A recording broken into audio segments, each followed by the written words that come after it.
Pemirsa, Kantor Wilayah Kementerian Agama Provinsi Sumatera Selatan menggelar Rukyatul Hilal untuk menentukan awal Zulhijjah 1447 Hijriah di Palembang.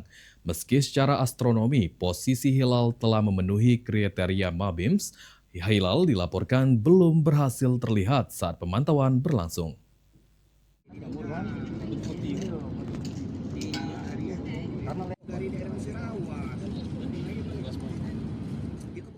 Berdasarkan hasil hisab yang dipaparkan saat rukyat berlangsung, matahari terbenam pada pukul 17:57:39 waktu Indonesia Barat, sementara hilal tenggelam pada pukul 18:28:53 waktu Indonesia Barat.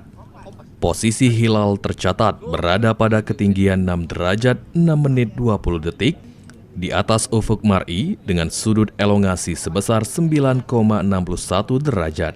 Namun demikian, hilal belum berhasil terlihat dari lokasi pemantauan di Palembang. Pelaksana Harian Kepala Kantor Wilayah Kementerian Agama Sumatera Selatan, Taufik, menyampaikan bahwa hasil rukyat tersebut sebenarnya telah memenuhi standar Imkanur Rukyat yang ditetapkan negara anggota Mabims, yakni tinggi hilal minimal 3 derajat dan elongasi minimal 6,4 derajat. Dengan hasil perhitungan astronomi tersebut, awal Zulhijjah 1447 Hijriah diperkirakan jatuh pada Senin 18 Mei 2026. Jika ditetapkan demikian, maka Hari Raya Idul Adha diperkirakan berlangsung pada 27 Mei 2026.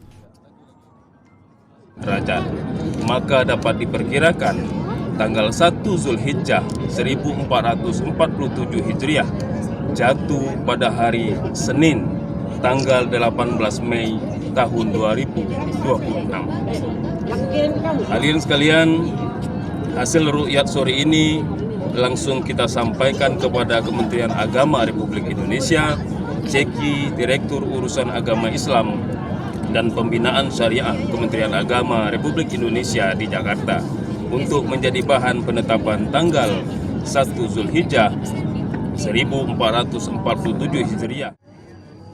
Meski begitu, keputusan resmi penetapan awal Zulhijjah dan Hari Raya Idul Adha tetap menunggu hasil sidang isbat Kementerian Agama Republik Indonesia yang akan diumumkan pemerintah melalui Menteri Agama.